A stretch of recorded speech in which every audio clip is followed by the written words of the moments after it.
Hello दोस्तों, नमस्कार। स्वागत है आप सबका आपके अपने YouTube channel study with Sachin में। दोस्तों, आज हम इस वीडियो में पढ़ने जा रहे हैं यूपी डीएलएड के 4th सेमेस्टर का मैथ का चैप्टर 10, जिसका कि नाम है वर्ग समीकरण एक्स स्क्वायर बराबर के रूप वाले समीकरण को हल करना, तथा इसके साथ साथ हम जानेंगे A X square plus B X plus C बराबर 0 का हल गुणनखंड विधि से। देखिए दोस्तों, क्या है कि चैप्टर का जो इतना बड़ा नाम है, आप इस पे इतना फोकस ना कीजिए। मैं आपको एक इन शॉर्ट बता देता हूँ कि ऐसे समीकरण को हल करेंगे जो एक्स स्क्वायर बराबर कुछ, जैसे मान लीजिए 49, ठीक है, इस फॉर्म में दिया गया होगा। एक वर्ग समीकरण के फॉर्म में, यानी घात 2 लगी है तो एक वर्ग समीकरण के फॉर्म में दिया गया होगा। या फिर सपोज कीजिए आपको लिखा है समीकरण एक्स स्क्वायर माइनस 16 बराबर 0, ऐसे समीकरण दिया होगा। मतलब क्या है कि समीकरण में कुछ ना कुछ बराबर में जरूर होता है, ठीक है ना। ऐसा नहीं है कि अभी तक आपने केवल वो गुणनखंड जब किए जाते हैं तो हमें बहुपद दिया जाता है, केवल इतना लिखा होता है एक्स स्क्वायर माइनस 16, ये एक बहुपद है, इसके गुणनखंड करेंगे आप। लेकिन जब बराबर में कुछ ना कुछ दिया रहता है तो वो एक समीकरण बन जाता है, वहां आप एक्स का मान निकालते हैं, ठीक है, हल करके एक्स का मान निकालते हैं। तो यही आज हम इस वाले अध्याय में पढ़ने जा रहे हैं। इस चीज को भी पढ़ेंगे, द्विघात समीकरण, ये द्विघात समीकरण है, इसको भी हल करना आज इस वीडियो में हम सीखेंगे। और दोस्तों, इससे पहले के चैप्टर्स मैंने आप लोगों को पढ़ा रखे हैं। आपने अगर उनकी वीडियोस नहीं देखी हैं तो यहाँ इस वीडियो के डिस्क्रिप्शन में आपको लिंक मिल जाएगी। इसके अलावा दोस्तों, आप ऊपर आई बटन पर क्लिक करके सीधा सीधा प्लेलिस्ट में जा सकते हैं 4th सेमेस्टर की, और वहाँ मैथ्स की सारी वीडियोस देख सकते हैं। दोस्तों, अगर आपको ये वाला वीडियो पसंद आता है तो प्लीज़ इसको लाइक करिएगा, अपने अधिक से अधिक फ्रेंड के साथ इसको शेयर करिएगा। और अगर आपने हमारे चैनल को सब्सक्राइब नहीं किया है तो प्लीज़ चैनल को सब्सक्राइब करिएगा। चलिए शुरू करते हैं हमारा आज का यह वीडियो। Let's start.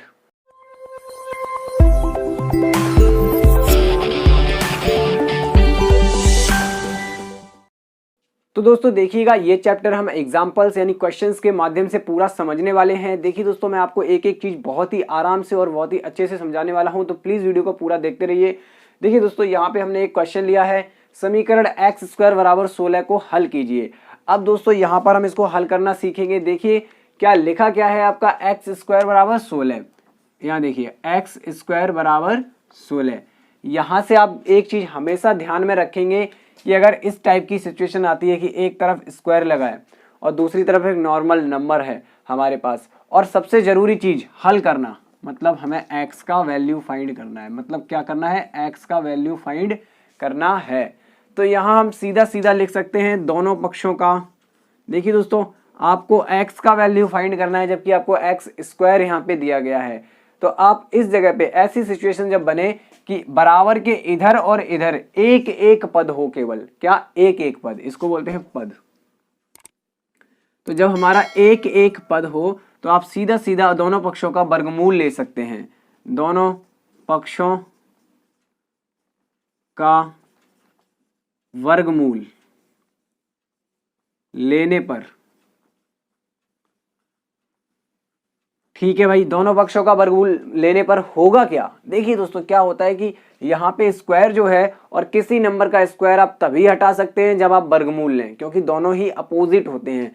तो यहाँ क्या हो जाएगा, अंडर रूट, यानी वर्गमूल का मतलब अंडर रूट होता है। एक्स स्क्वायर बराबर अंडर रूट में 16।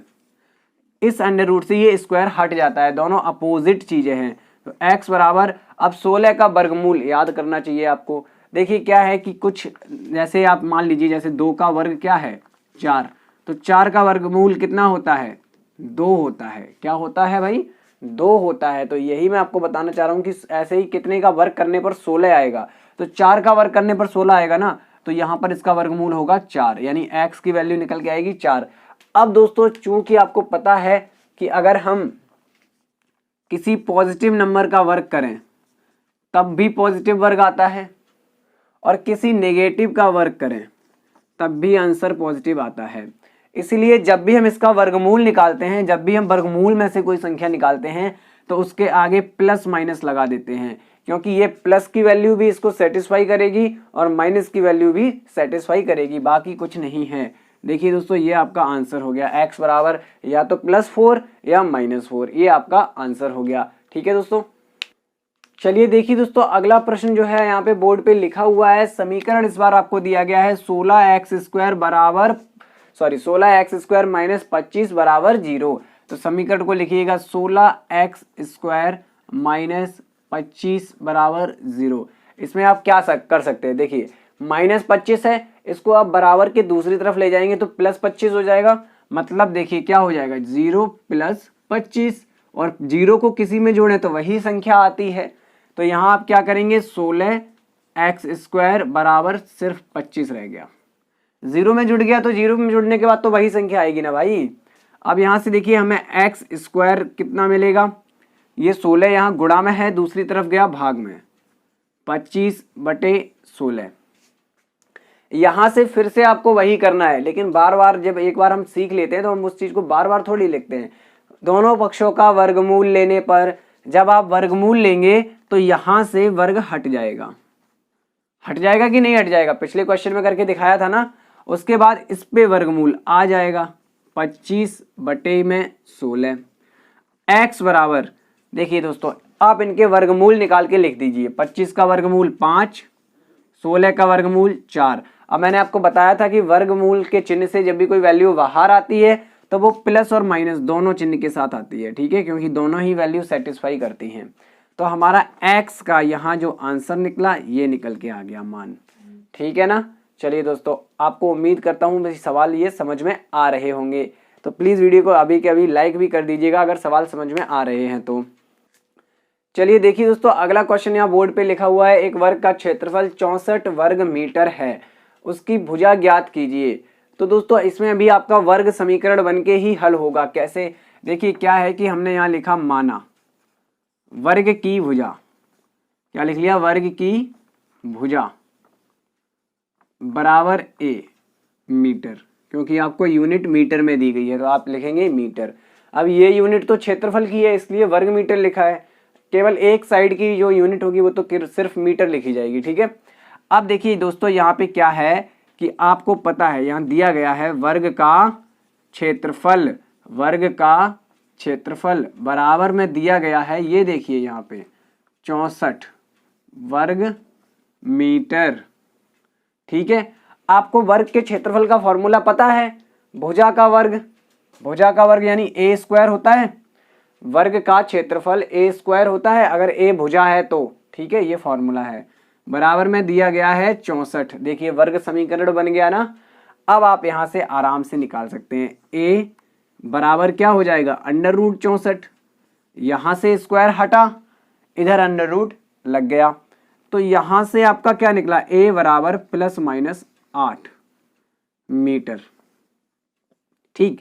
लेकिन इन क्वेश्चंस में आपको ध्यान देना है, क्या कभी भी लंबाई मीटर निगेटिव हो सकती है, लंबाई कभी भी -8 ऐसे लिख सकते हैं आप, -8 मीटर, -8 मीटर क्या लिख सकते हैं, हाँ नहीं लिख सकते, नहीं लिख सकते। तो हम क्या करेंगे, a बराबर 8 मीटर, ठीक है, यहां पे लिख देंगे -8 नगण्य या नहीं लेने योग्य है, ऐसे कुछ भी लिख दीजिए। a बराबर 8 मीटर ही मान्य होगा, माइनस वाला यहाँ पे आंसर नहीं लिया जाएगा, क्योंकि ये क्वेश्चन हमारा वर्ग का क्षेत्रफल वर्ग के ऊपर है। तो वर्ग में एक भुजा होती है जिसकी लंबाई हमें निकालनी थी, और लंबाई कभी भी नेगेटिव नहीं हो सकती। आपने सुना है कि आप -32 किलोमीटर जा रहे हैं, ऐसे कुछ सुना है, नहीं सुना ना, चलिए समझ में आ गया होगा आपको। देखिए दोस्तों, अगला क्वेश्चन यहाँ बोर्ड पे लिखा हुआ है 81x² - 49 बराबर 0। ये एक वर्ग समीकरण है और इसको आपको हल करना है। क्या करना है, हल करना है, हल कीजिए। लीजिए मैंने पूरा क्वेश्चन ही लिख दिया, हल कीजिए।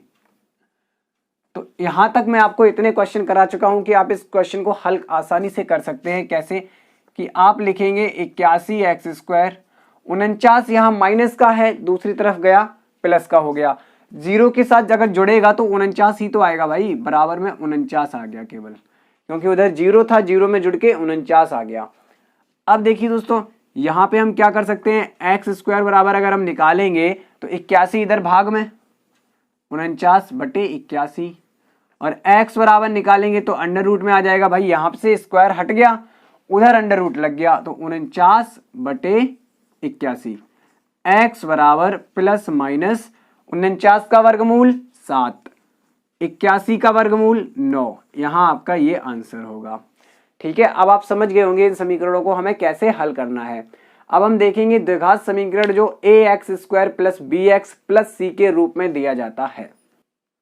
दोस्तों आप एक फॉर्मूला नोट कर लीजिए, क्या होता है कि अगर आपका समीकरण ax² plus bx plus c बराबर 0 इस रूप में दिया जाता है तो इस समीकरण का हल यानी कि x का मान होता है -b plus minus under root के अंदर b² minus 4ac upon 2a।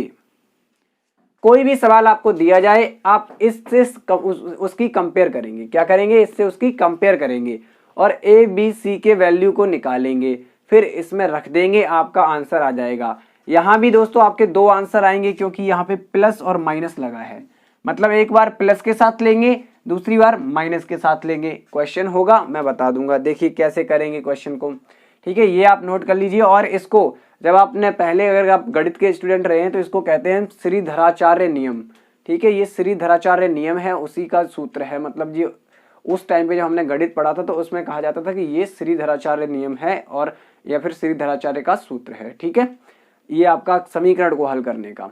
चलिए अब हम क्वेश्चन देखेंगे और देखेंगे इससे कैसे समीकरण हमारे हल होते हैं। चलिए देखिएगा दोस्तों, अगला हमारा सवाल यहाँ लिखा हुआ है दोस्तों, ये देखिए यहाँ पे सवाल लिखा है मैंने x² प्लस x माइनस 6 बराबर 0, इसको हल करना है। तो सबसे पहले एक जरूरी चीज ये है कि आपको पता है कि बराबर में कुछ ना कुछ दिया रहता है तो वो समीकरण होता है। समीकरण को हल करना मतलब उसमें दिए गए चर पद का मान निकालना, यानी इसमें x है चर पद तो चर यानी x का मान निकालेंगे। अब इसकी दो विधियां हैं, एक तो अभी मैंने आपको फॉर्मूला लिखवाया था x बराबर क्या था -b plus minus under root b² minus 4ac upon 2a। एक तो आप डायरेक्ट इसमें मान रख दीजिए तब निकल आएगा आपका आंसर। दूसरा, अगर आपने गुणनखंड सीखे हैं करना तो आप इसके गुणनखंड कीजिए, इस तरफ का जो इतना हिस्सा है ना इसके गुणनखंड कीजिए। कैसे करेंगे, देखिए 6 का यहाँ करेंगे गुणा, यहाँ इसका गुणांक है 1, यहाँ भी इसका गुणांक है 1, ठीक है, वो 1 लिखा नहीं जाता है लेकिन 1 है गुणांक। तो यहाँ 6 का 1 में गुणा यानी 6 एकम 6। अब 6 के ऐसे गुणनखंड जिनको जोड़ने या घटाने पर आ जाए 1, तो आपका आ गया 3 और 2, 3 दूनी 6 और 3 में से 2 घटाया 1 आ गया। तो आप सिंपली क्या कर सकते हैं, अब ये मिटा दीजिए, x² प्लस 3 माइनस 2 लिख सकते हैं इस जगह क्योंकि यहाँ 1 था ना, इंटू x माइनस 6 बराबर 0, तो आपका आ गया x² plus 3x minus 2x minus 6 बराबर 0। यहां तक हो गया। इसके बाद दोस्तों इन दोनों पदों में क्या कॉमन है, x कॉमन है, तो x प्लस 3 अंदर बचा। यहां देखिए हमें x प्लस 3 ही लाना है, हर हाल में यही चीज यहां आनी चाहिए लास्ट के दोनों पदों से। तो कॉमन क्या आ रहा है, आप देख रहे हैं चिन्ह बदल रहा है दोनों जगह, प्लस यहाँ प्लस हो गया ना दोनों जगह, दोनों नंबर प्लस में है, ये दोनों माइनस में, यानी माइनस चिन्ह बाहर ले लिया तभी तो दोनों नंबर प्लस में हो गए, और 2 बाहर ले लिया तो देखेंगे 2 यहाँ से बाहर गया तो x बचा, यहाँ से 2 बाहर गया तो 3 बचा, 2 तिया 6।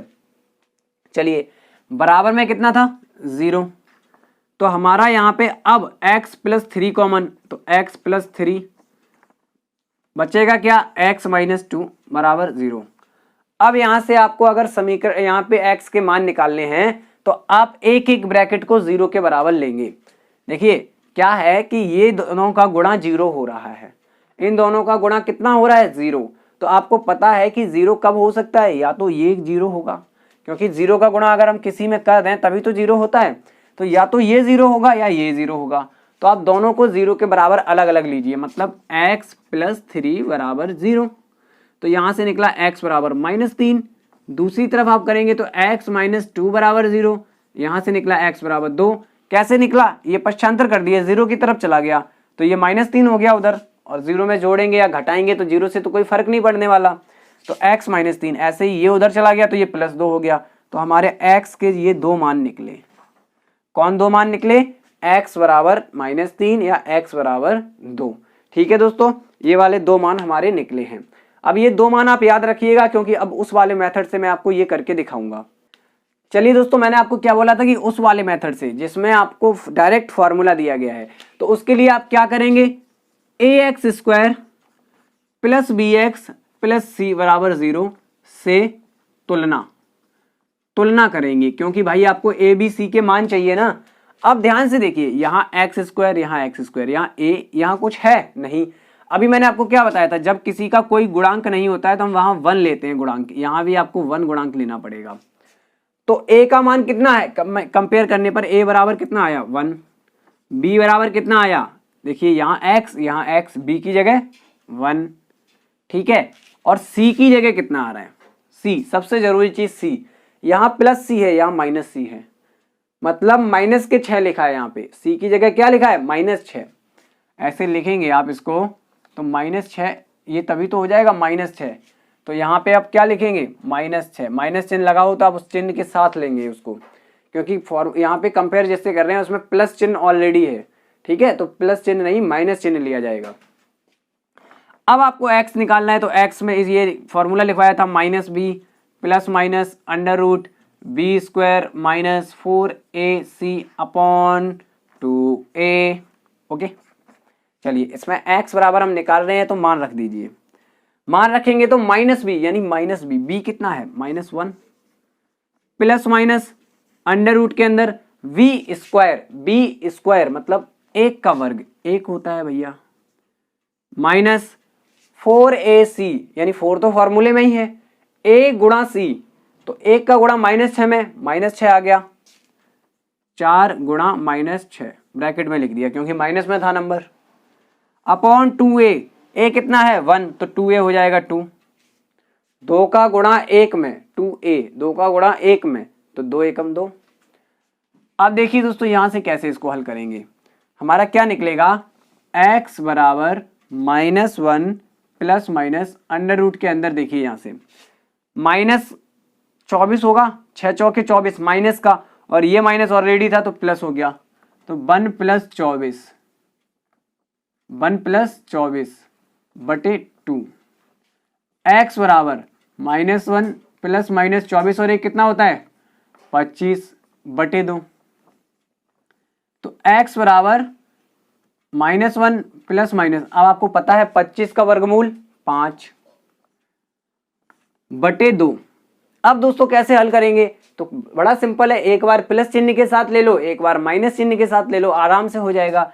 देखिए आप क्या करेंगे, x बराबर एक बार हमने ले लिया -1 प्लस 5 बटे 2, तो ये क्या आएगा, 5 में से 1 घट गया 4 बटे 2, यहां से हमें मिला x बराबर 2 दूनी 4, एक आंसर आ गया आपका। दोबारा मैं इसको माइनस के साथ ले लो, ये अभी प्लस चिन्ह के साथ लिया था, 2 चिन्ह लगे हैं प्लस और माइनस, अब माइनस वाले चिन्ह के साथ ले लो, तो -1 -5 अपॉन 2, ये क्या हो गया, दोनों माइनस के हैं मतलब जुड़ के माइनस में आ गए, ऐसे आ गए, 2 तिया 6, x बराबर -3, दूसरा आंसर भी आ गया। यही दोनों आंसर उस विधि से आए थे, यही दोनों आंसर इस विधि से आए हैं। उम्मीद करता हूं आपको सवाल भी समझ में आया होगा दोनों विधियों से। एक क्वेश्चन और देखेंगे हम, चलिए दोस्तों इस वाले क्वेश्चन को करते हैं। अब हम श्रीधराचार्य वाली जो विधि थी ना, x बराबर -b plus minus √b² -4ac upon 2a, उससे, क्योंकि दोस्तों इसमें अब आप गुणनखंड नहीं काट पाएंगे, सीधे सीधे गुणनखंड आपको काटने में थोड़ी दिक्कत हो जाएगी, फिर भी चलिए मैं कोशिश करूंगा आपको दोनों मेथड से बता सकूं। तो पहले हम निकालते हैं सीधा सीधा श्रीधराचार्य वाली विधि से, यानी अब हम इसकी क्या करेंगे, तुलना करेंगे ax² plus bx plus c से, c बराबर 0 से तुलना क्यों करते हैं, क्योंकि हमें a b c के मान चाहिए। अब आप देखिए ये समीकरण इसका रूप है, तुलना करने का मतलब ये कि ये इसका रूप है, ठीक है, ये हमारा एक जनरल फॉर्म है, इसी का रूप है ये वाला समीकरण। तो इसमें आप क्या होता है कि अब देखिए नॉर्मली हम प्लस साइन जो है वो कंसीडर करते हैं, लेते हैं। अब यहाँ पर क्या है, आप देखिए ध्यान से, x² का गुणांक कितना है, इसको गुणांक बोला जाता है। सब जब भी सवाल करें तो जैसे मैंने लिखा है ये 12x लिखा है, तो आपसे मैं पूछूंगा कि भाई बताइए x का गुणांक कितना, आप कहेंगे 12। जब कोई गुणांक नहीं लिखा है तो मैं पूछूंगा भाई x का गुणांक कितना, तो आप कहेंगे सर 1, क्योंकि यहाँ पे 1 का गुणा हो रहा होता है और हमें पता है कि 1 का गुणा किसी में करें तो वही संख्या आएगी, ठीक है। मान लीजिए मैंने लिख दिया 6x², तो मैंने आपसे पूछा अब x² का गुणांक कितना, तो आप बताएंगे 6, ठीक है, ऐसे होता है। चलिए यहां पे x² का गुणांक 12 है, हमारे फॉर्मूले में x² का गुणांक a है, अगर तुलना करें तो a की जगह कितना है 12, b की जगह कितना है। अब ध्यान से देखिए यहां प्लस भी है, यहाँ -11 है तो -11 लेंगे। क्या लेंगे? -11। आगे यहाँ पे ऐसे c बराबर क्या आएगा? -15, क्योंकि भाई सब यहाँ फॉर्मूले में तो प्लस चिन्ह था लेकिन वहां पे माइनस है तो आप -15 लिखेंगे। x बराबर क्या निकालेंगे आप? -b plus minus under root के अंदर b² - 4ac अपॉन 2a। ये फॉर्मूला रट लीजिए, ये हर एक समीकरण को हल करा सकता है। चलिए -b यानी कि -11। अब आपको थोड़ा सा ध्यान देना है कि अगर हम करेंगे माइनस, देखिए क्या है कि माइनस चिन्ह ऑलरेडी है यहाँ पे और b की जगह रखेंगे -11, रखेंगे कि नहीं? b का मान कितना है? -11, तो ये माइनस और माइनस क्या हो जाएगा? प्लस, यानी यहाँ आएगा केवल 11 प्लस माइनस अंडर रूट के अंदर देखिए क्या आने वाला है, b का स्क्वायर, चाहे नंबर पॉजिटिव हो चाहे नंबर निगेटिव हो, आप अगर स्क्वायर करेंगे तो हमेशा पॉजिटिव आता है। क्यों? देखिए -11 का अगर आप स्क्वायर करते हैं तो क्या होगा? -11 गुणा -11, स्क्वायर मतलब 2 घात और 2 घात का मतलब संख्या का 2 बार गुणा। तो जब माइनस का 2 बार आप गुणा करेंगे तो प्लस हो जाता है ऑटोमेटिकली, बचेगा वही 121। तो b² की जगह क्या लिखेंगे? 121 - 4ac। चलिए इसको भी बाहर सॉल्व कर लेते हैं थोड़ा सा, क्योंकि थोड़ा सा सवाल को जल्दी करना सीखिए।